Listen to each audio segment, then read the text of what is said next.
পৃথিবীতে 99% মানুষই এমন পথে আছে যেই পথে আসলে তাদেরকে থাকার জন্য তৈরিই করা হয়নি, কিন্তু তাদের মধ্যে আবার আনকমন ব্যক্তিরাও আছে, অবশ্যই আছে।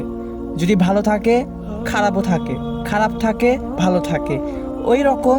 কিন্তু একটা বিষয় আপনাদের জানা উচিত, ভালো পথে থাকে যারা, তারা যে পথে থাকে সেই পথে গেলে খারাপ মানুষরা থাকতে চায় না, অথবা তাদের যদি বলা হয় তুমি এই ভালো কাজটা করো, তাদের ওটা ভালো কাজ করতে মন চাইবেই না। তাদের কাছে ওই ভালো কাজটা এতটা বিরক্তকর লাগবে যে কি আর বলি, তার মানে ওই কাজটা করতেই মন চাইবে না। কারণ এটা কোরআনের মধ্যে বলা হয়েছে কি জানেন, তাদের চোখের উপর আবরণ রয়েছে। ওটা কি রকম আপনাকে একটা উদাহরণ দিয়ে বলি। আমাদের এক্স রে করা হয় জানেন তো, আমাদের এক্স রে করে মানুষের ডাক্তাররা দেখে যে তার কি হয়েছে নাকি, তার হাড়ের কোনো সমস্যা হয়েছে নাকি। কিন্তু ওই যন্ত্রের মাধ্যমে যে আমরা দেখি, ডাক্তাররা দেখে আমাদেরকে দেখায়, আমরা গুলো যন্ত্র ছাড়া যদি আমরা দেখে পাই না, এটা তো আপনারা জানেনই। কি জন্যে? আমাদের এই হাড্ডির উপর একটা আবরণ রয়েছে, যেটা কোনো ধরনের মিশিংয়ের মাধ্যমেই দেখা সম্ভব। তো ওই রকম সেই সব খারাপ ব্যক্তিদের চোখের ওপর এক ধরনের আবরণ রয়েছে, যেটা কিয়ামতের দিন খুলে দেওয়া হবে। সেই দিন তারা আফসোস করবে। তো সেই দিন তারা আফসোস করবে আর বলবে হাই আফসোস, যদি আমি তাদের ভালো যারা বুদ্ধি দেয় তাদের কথা শুনতাম। তো এখন তাদেরকে নিয়ে আমি কথা বলবো না, আমি কথা বলবো সেই 1% ব্যক্তিদেরকে নিয়ে যারা ভালো পথে আছে।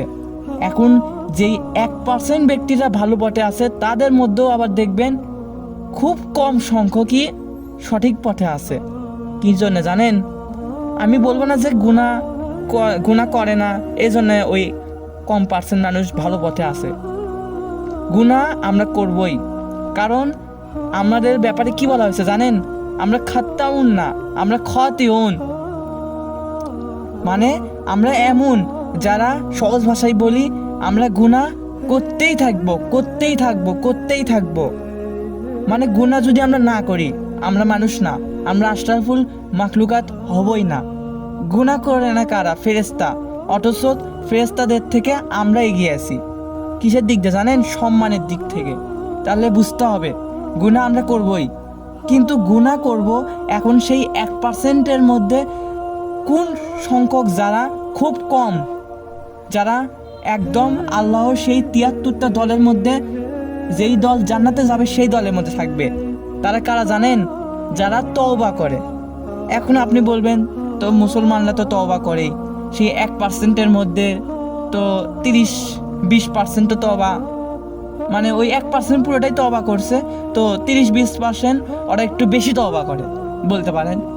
তো তওবা এখন এই 20-30% যে করতেছে, আসলে তারাও আসল তওবার মধ্যে নেয়।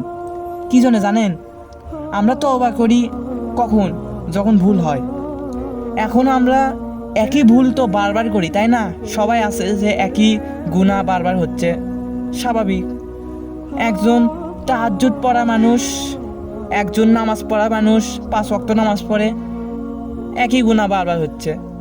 হাতে মোবাইল আছে, গুনাহ হয়ে যাচ্ছে, প্রতিদিন হয়ে যাচ্ছে গুনাহ।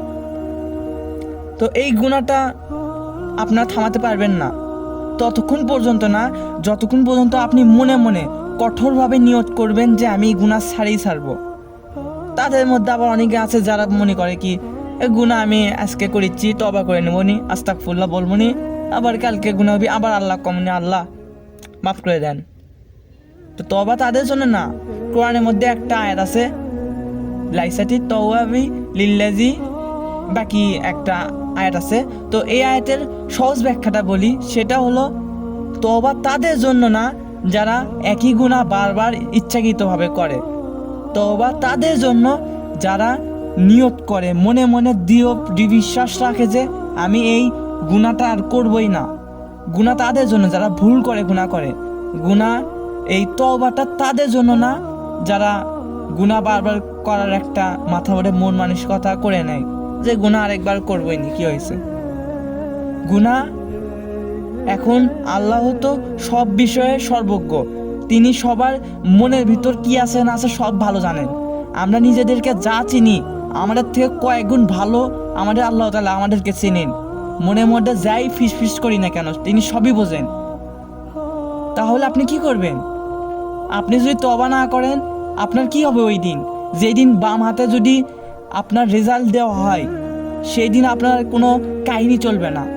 দুনিয়াতে যদি আপনার হাত পুড়ে যায়, দুনিয়াতে যদি এসএসসিতে রেজাল্ট খারাপ হয় কি হবে? দ্বিতীয় কোনো একটা পন্থা তো আছে না, দ্বিতীয় কোনো উপায় তো আছে, বাঁচার তো উপায় আছে। কিন্তু ওই দিন কি হবে যেই দিন আপনার এই রেজাল্ট বাম হাতে পাওয়ার পর কোনো উপায়ই নাই? সেটার পর যা শুরু হবি তা কোনো কল্পনা হবে না।